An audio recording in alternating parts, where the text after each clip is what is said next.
Assalamualaikum warahmatullahi wabarakatuh.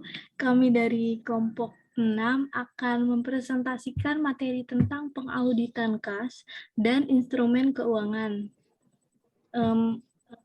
yang terdiri dari Resti Erliana Parnadi dan Gunawan Rizky.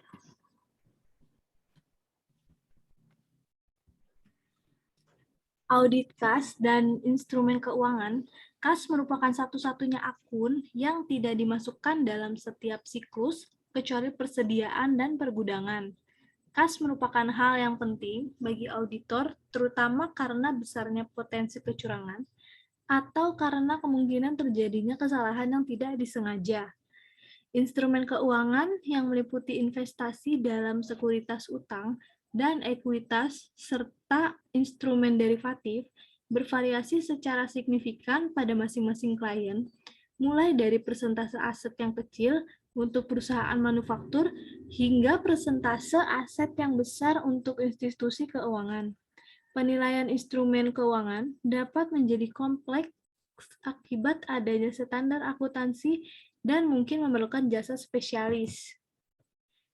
Jenis akun kas dan instrumen keuangan. Di sini ada akun kas umum, yaitu merupakan bagian kas yang penting bagi sebagian besar organisasi, karena sebagian besar penerimaan dan pengeluaran kas mengalir melalui akun ini.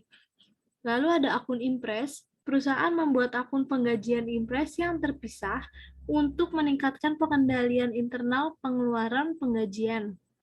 Selanjutnya ada akun bank cabang yang berguna untuk membangun hubungan dengan perbankan di komunitas lokal dan memungkinkan sentralisasi operasi pada tingkat cabang. Dengan kata lain, untuk perusahaan yang beroperasi di lokasi yang berbeda akan lebih mudah jika perusahaan memiliki saldo bank yang terpisah di setiap lokasi. Lalu ada dana kas kecil impres, yaitu ini bukan merupakan rekening bank, tetapi hampir sama dengan kas pada bank. Akun ini digunakan untuk pengeluaran kas berjumlah kecil yang lebih mudah dibayarkan jika menggunakan uang tunai dibandingkan cek.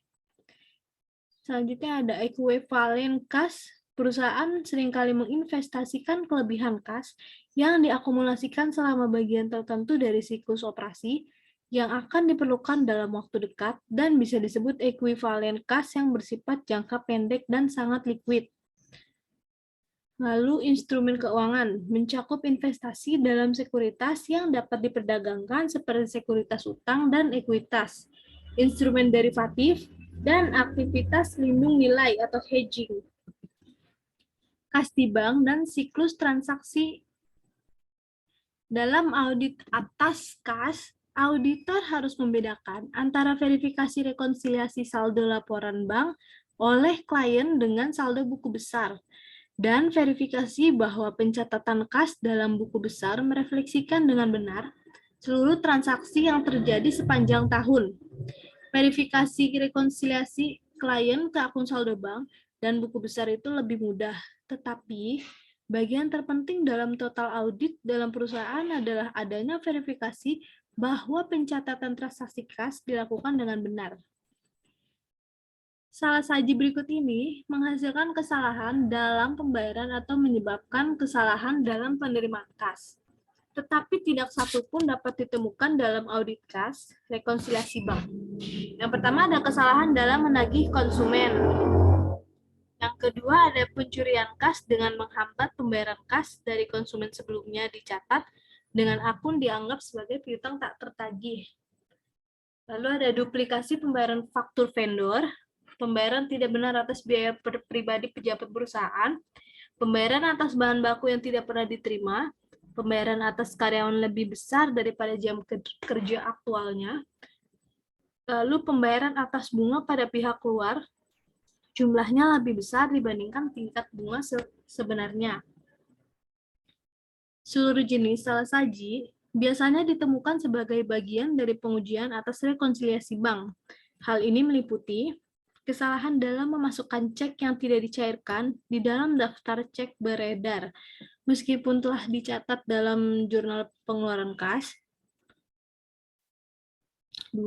Kas yang diterima dari klien masih dalam perjalanan pada tanggal neraca, tetapi sudah dicatat dalam penerimaan kas pada tahun berjalan. Ketiga, setoran dicatat sebagai penerimaan kas mendekati akhir tahun, disetorkan pada bank di bulan yang sama, dan dimasukkan dalam rekonsiliasi bank sebagai setoran dalam perjalanan. Yang keempat, pembayaran atas wesel bayar didebit langsung dari saldo bank oleh bank, tetapi tidak dimasukkan dalam catatan klien. Selanjutnya ada prosedur yang berorientasi kecurangan. Pertimbangan utama dalam audit saldo kas umum adalah kemungkinan terjadinya kecurangan. Auditor harus memperluas prosedur audit kas akhir tahun untuk menentukan kemungkinan adanya kecurangan yang material apabila pengendalian internal tidak memadai. Lalu prosedur yang dapat mengungkapkan kecurangan dalam bidang penerimaan kas termasuk yang pertama ada konfirmasi piutang, kedua pengujian yang dilaksanakan untuk mendeteksi lapping, ketiga ada mereview ayat jurnal buku besar umum dalam akun kas untuk pos-pos kerja biasa, yang keempat ada membandingkan pesanan pelanggan dengan penjualan dan penerimaan kas selanjutnya. Yang kelima ada memeriksa persetujuan dan dokumen pendukung piutang tak tertagih serta retur penjualan dan pengurangan. Selanjutnya akan dilanjutkan oleh rekan saya, Gunawan.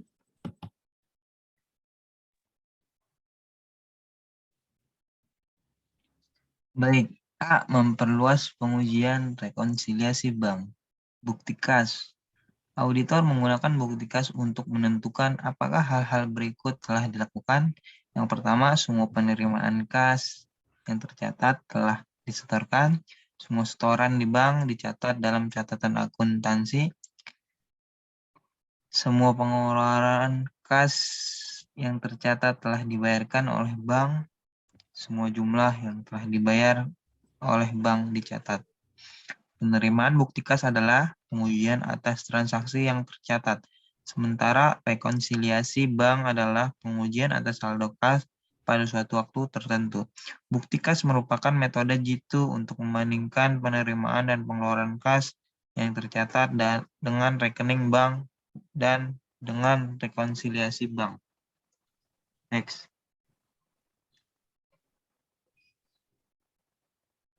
A. Memperluas pengujian rekonsiliasi bank, yaitu pengujian transfer antar bank.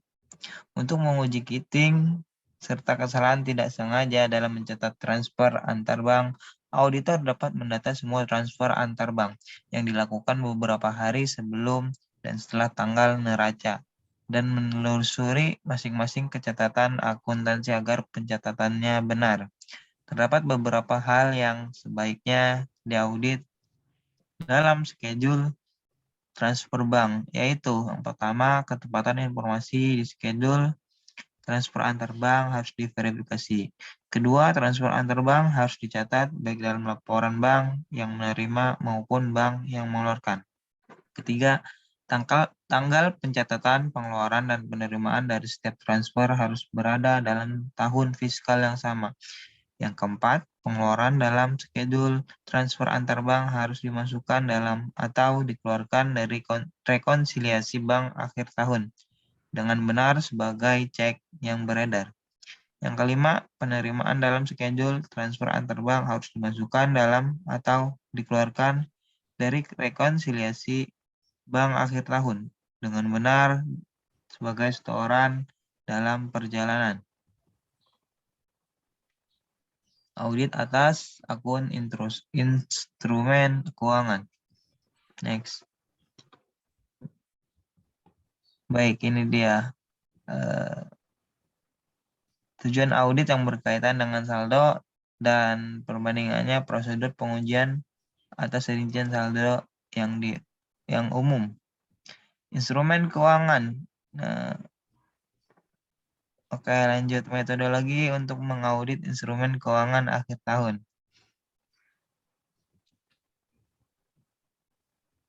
Yang pertama, mengidentifikasi resiko bisnis klien yang mempengaruhi instrumen keuangan tahap 1. Resiko bisnis yang terkait dengan instrumen keuangan akan bervariasi tergantung pada signifikasi dan agresivitas investasi perusahaan. Kedua, menetapkan materialitas kinerja dan menilai resiko inheren. tahap 1. Saldo akun instrumen keuangan mungkin bersifat material, tergantung pada jenis dan frekuensi aktivitas investasi. Ketiga, menilai resiko pengendalian tahap 1. Auditor harus memahami efektivitas perancangan dan pengoperasian pengendalian internal, menyangkut inisiasi, otorisasi, pemrosesan, pengukuran nilai wajar, dan pengungkapan aktivitas operasi. Selanjutnya, merancang dan melaksanakan pengujian pengendalian dan pengujian substantif atas transaksi. Pengujian transaksi yang akan dilakukan terkait dengan instrumen keuangan meliputi pengujian pembelian dan penjualan sekuritas, serta derivatif atau penyelesaian transaksi hedging atau lindung nilai, keuntungan atau kerugian yang terkait, serta bunga dan pendapatan dividen. Merancang dan melaksanakan prosedur analitis tahap 2. Prosedur analitis biasanya tidak begitu penting dalam menilai saldo akhir tahun instrumen keuangan karena saldo tersebut dapat berfluktuasi dari tahun ke tahun dan tidak terlalu terkait dengan akun lainnya. Selanjutnya yaitu merancang pengujian atas rincian saldo instrumen keuangan tahap 3. Titik awal pengujian saldo akhir tahun instrumen keuangan adalah mendapatkan skedul aktivitas investasi dalam tahun berjalan.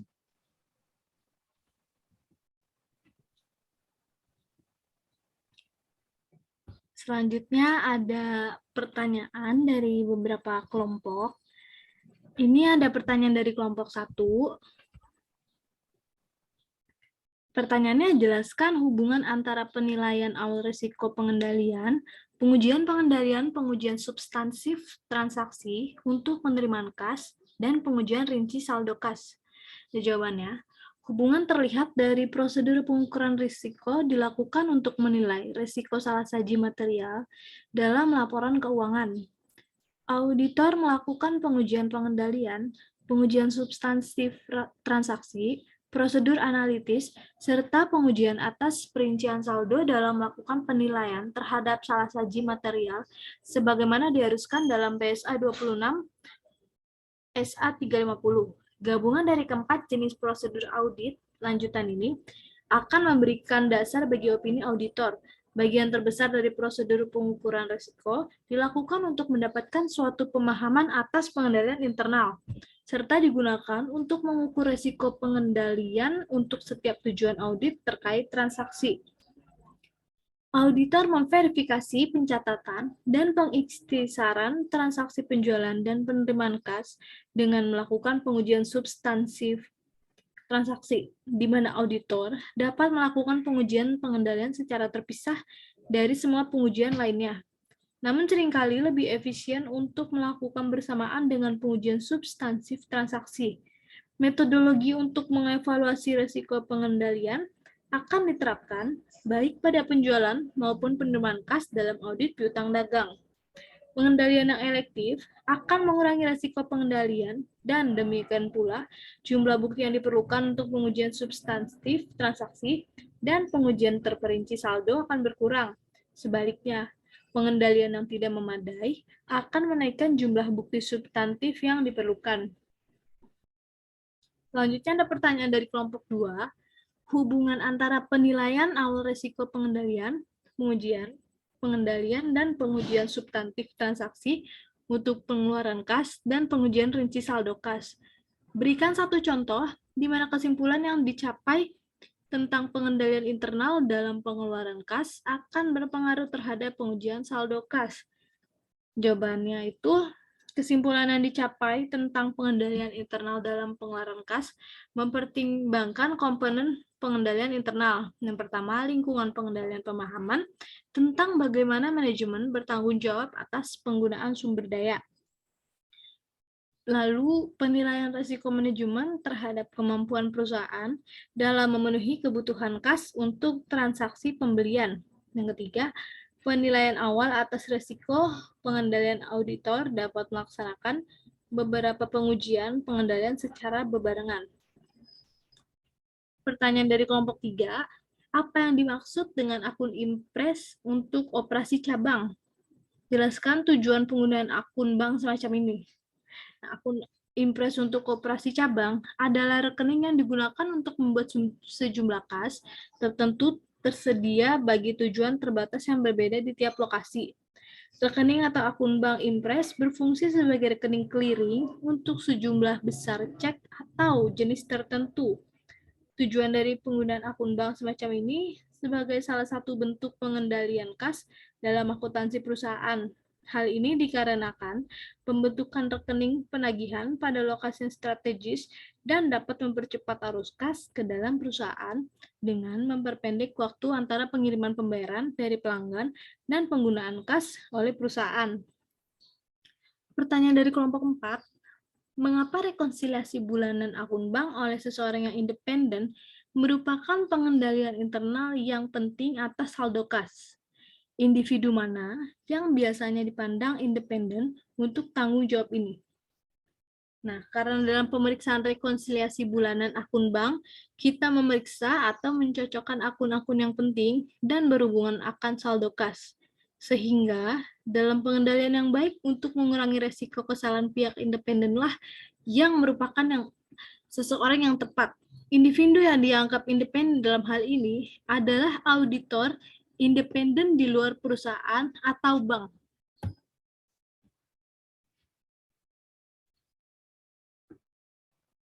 Baik, pertanyaan dari kelompok 5, yaitu yang dimaksud dengan cut off bank statement dan apa tujuannya. Baik, cut off bank adalah statement adalah laporan bank sebagian, yaitu tidak sepenuhnya, tapi hanya meliputi beberapa hari sesudah tanggal neraca yang dikirimkan oleh bank langsung kepada auditor secara online ke catatan elektronik akun klien di bank. Tujuan cut-off bank statement adalah untuk memeriksa hal-hal yang direkonsiliasi dalam rekonsiliasi bank akhir tahun yang dibuat klien dengan bukti yang belum terdapat pada klien. Next.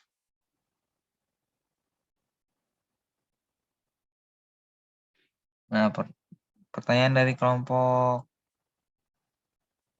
7. Jelaskan perbedaan antara lapping dengan skipping. Jelaskan prosedur audit yang dapat digunakan untuk mengungkapkan keduanya. Baik, lapping yaitu penundaan pencatatan penerimaan kas dari debitur tertentu dan memasukkan uang yang diterimanya untuk dirinya sendiri. Penerimaan kas berikutnya digunakan untuk menutupi kecurangannya dengan mengkredit akun piutang debitur pertama. Hal ini dapat terjadi jika penyimpanan kas merangkap fungsi sebagai pencatat transaksi penerimaan kas dan pengeluaran kas. Prosedur audit membandingkan nama, jumlah dan tanggal yang ditujukan dalam nota pembayaran dengan jurnal penerimaan kas dan salinan slip setoran. Kitting yaitu mentransfer uang dari satu bank ke bank lainnya dan mencatat transaksi secara tidak tepat. Prosedur audit dengan mencatat semua transfer bank yang dilakukan beberapa hari sebelum dan sesuai tanggal neraca dan menelusuri masing-masing kecatatan akuntansi untuk dicatat dengan semestinya. Pertanyaan dari kelompok 8. Jelaskan mengapa standar akuntansi yang berkaitan dengan estimasi nilai wajar menjadikan pengauditan instrumen keuangan menjadi semakin kompleks. Mengapa standar akuntansi yang berkaitan dengan estimasi wajar menjadikan pengauditan instrumen keuangan menjadi semakin kompleks? Karena berdasarkan USGAAP FAS 157, nilai wajar adalah jumlah di mana aset dapat dibeli atau dijual dalam transaksi saat ini antara pihak mau atau dialihkan ke pihak setara selain dalam penjualan likuidasi. Pertanyaan dari kelompok 9. Bagaimana auditor menguji tujuan audit nilai? Bisa direalisasi untuk suatu instrumen keuangan yang digolongkan sebagai estimasi nilai wajar tingkat 3. Tujuan audit adalah memperoleh bukti audit yang cukup dan tepat mengenai Apakah estimasi akuntansi termasuk estimasi akuntansi dengan nilai wajar dalam laporan keuangan? Estimasi yang berkaitan dengan estimasi akuntansi dalam laporan keuangan sudah cukup sesuai dengan kerangka pelaporan keuangan yang berlaku.